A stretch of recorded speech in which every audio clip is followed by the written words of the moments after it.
Yo, what is good, Ninja? OG over here from Player Essence, and welcome to another Nintendo Switch and gaming news video. Today, we have some awesome information for you guys. Like always, the news keeps on rolling right here on Player Essence. So just make sure you subscribe if you're not subscribed already. Hit that like button at the end of the video here and support your boy over here at Player Essence. But with that out of the way, let's go ahead and get right into today's news. So, Shin Megami Tensei V apparently is still in the early stages of development, and the producer wants fans to be happy. And this caused a little meltdown from some on Twitter, which is just so funny. But anyway, let's go ahead and get into the article here. Shoutouts to Nintendo Everything for it. So Shin Megami Tensei V was first teased at the Nintendo Switch reveal back in January 2017 and was officially announced in October with a brief trailer. The trailer didn't have any gameplay footage or anything like that, and the gameplay isn't ready to be shown off yet. Now, in the same group interview with various different Japanese game developers that we've been going over, Shin Megami Tensei series producer Kazuyuki Yamai talked about the game's current state of development. They are currently in a scrap and build phase, meaning that they are trying out various gameplay concepts to find out what works and what doesn't on a trial and error basis.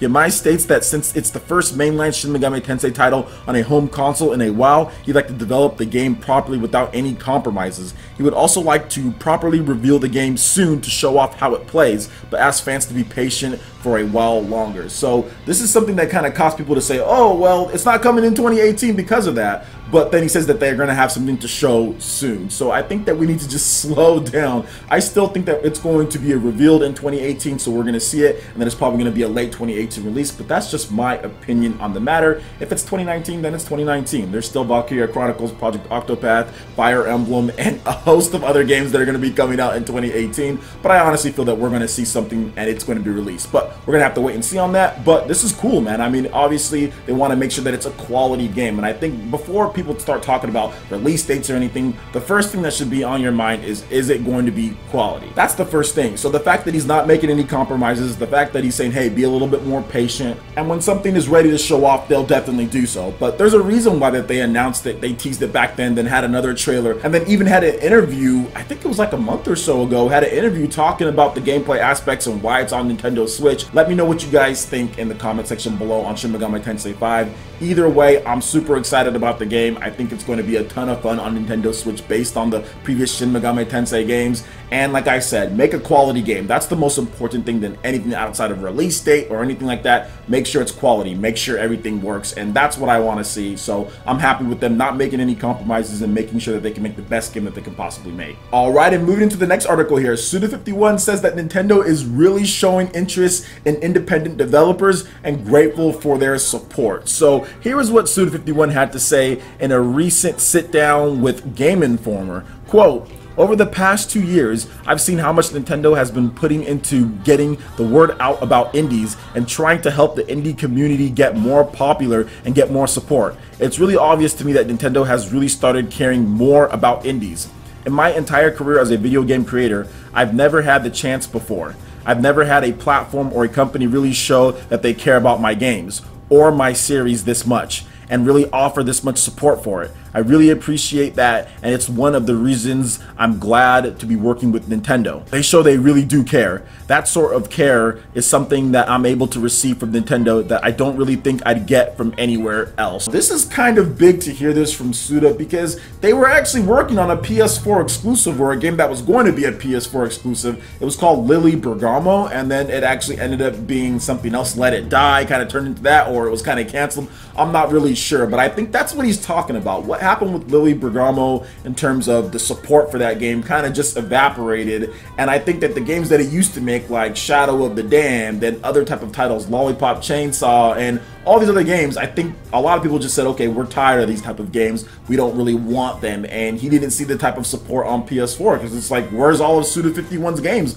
on PS4? PS4 is the best-selling system out there right now in terms of the 8th generation, and we really haven't seen much from him. So I think that's what he's talking about, because with the Nintendo Switch, brand new system, they're getting to use Unreal Engine 4. Nintendo had him come out on stage at their presentation, although he kind of bungled things a little bit by going off the script. But either way, it was fun, in my opinion. It created a little bit of a jovial atmosphere. Is that they gave him a stage, as far as that in January. Then he was at the Nindies at Night presentation where they actually showed off the game again. They had another trailer where they showed that off. So it was just cool. That's what he's talking about in terms of the support. Nintendo's really marketing it. Nintendo's really pushing it and making sure that this game is in the ears and in the news feeds of Nintendo gamers around the world. So that's the type of support that he's talking about. And I'm really happy that Nintendo is pushing this because Nintendo knows, I mean, with No More Heroes, that was a big kind of cult hit on the Wii. A lot of gamers really loved that game. So why not bring that flair? Why not bring that style back with the Nintendo Switch, which has the same Joy-Con kind of setup with the Wii remotes, but you can also play comfortably. You can play with the controllers. So I mean, it's just cool. It's just really cool to hear Suda say this. And I'm really looking forward to Travis Strikes Again at No More Heroes. This is a game that I've already covered extensively on this channel. So if you're a new subscriber or if you haven't seen my videos on that, just type in Travis Strikes Again, No More Heroes. Sometimes with the typo Travis Strikes Back, No More Heroes, because I kept on confusing the two. But anyway, it's Travis Strikes Again, No More Heroes. So check those videos out on my channel if you want to know more about it, because I've pretty much covered everything there is to cover on this game. And like I said, I'm a huge No More Heroes fan. I absolutely love the franchise. Played the first two games, beat them multiple times, collected everything, 100%ed both of them, and I cannot wait to get my hands on Travis Strikes Again, No More Heroes. So what do you guys think about what Suda51 had to say here and Travis Strikes Again, No More Heroes? I would love to hear your thoughts in the comment section below. Alright, and moving into the next article here, it looks like Platinum Games will finally be developing their own IP with 2 self-published non-AAA titles in the works. So shout outs to the Real Otaku Gamer website for this article here and linking it to me. Do appreciate that, dude. Make sure you check out the link in the description below. So let's go ahead and get into what Platinum Games had to say on the matter when it comes to self-publishing their own games, the cost of development, and the type of quality we're going to see from them in their own IP. Quote, "One of the things Platinum is focused on is we're looking to create our own IP, creating our own game. Up until now, obviously, we've worked on original IP for a wide variety of publishers. We've also worked on other Hollywood IPs for other publishers as well, but we're becoming more and more interested in the idea of self-publishing and doing our own title. Over the last year, we've pretty much opened the company up to anybody can pitch a game. And so over the last year, we've gotten about 70 design documents from different people. And if you're going to list out the other random ideas, the scratch stuff on paper, that's a hell of a lot more. So this year has been about us basically diluting which stuff we wanted to focus on and not focus on, and drilling down to the point to where we now have 2 designs that we're generally focused on.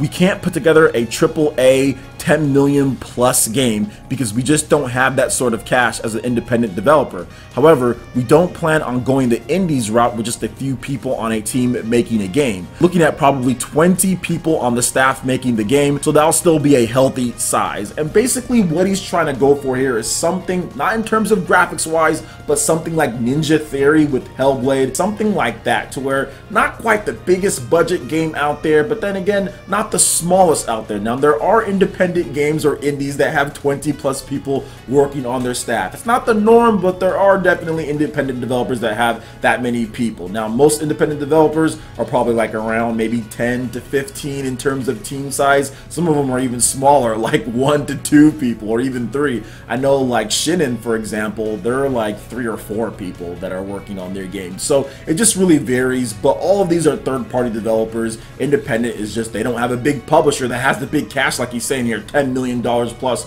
in order to make a bigger experience and then also put a lot of money into marketing as well, like we've seen with other Platinum Games titles for Square Enix or for Nintendo, Bayonetta, for example. So Platinum doesn't own that. Some people think that Platinum owns that IP. They don't own it. Sega owns the IP, and Nintendo licenses it to make Platinum make the game through funds. So yeah, it's kind of a triangle there. But either way, it's great to see that Platinum wants to make their own IP, because I know they talked about this last year, and I know that they've been wanting to make their own IP for a while. So seeing 2 independent games would be great. And I honestly think, because Platinum Games has said that, hey, we do got some stuff with Nintendo Switch, I don't think it's just Bayonetta 3. I think it's actually going to be some of these independent games. The Nintendo Switch seems to be the best place to release independent games at this point. So if Platinum Games is making some stuff, I'm pretty sure it's going to be on the Nintendo Switch. So 2018 should be a big year for Platinum, getting their own IP off the ground. around, because there are some really creative dudes over there at Platinum Games, and I think that they make fantastic stuff. Having a game that has around 20 people might not be as big as some of the other games out there, but it can be more focused and actually play better, like we've seen various different games do when it comes to independent titles. So what do you guys think about Platinum doing the self-published route and kind of making their own IPs here? Are you guys interested to see what they have to offer? Let me know your thoughts in the comment section below. Alright Ninja, that wraps it up for this video here. Go ahead and check out the links in the description below. We've got Facebook, we've got Twitter. Go ahead and give us a like and a follow on our social media. Really helps us spread the content of Player Essence across the interwebs in addition to YouTube. Also, make sure you check out our Patreon and YouTube live gaming page and consider supporting Player Essence. When you do so, it gets you access to all sorts of cool benefits, perks, rewards, and emotes via YouTube sponsorship. So check out the link in the description below and consider supporting Player Essence right here on YouTube. Hit that like button if you did like this video. Lets me know you guys want more content like this going forward in the future. And subscribe to Player Essence for the latest RPG, Japanese, and Nintendo gaming news. Thank you so much for watching. I will catch you for the next video. Peace.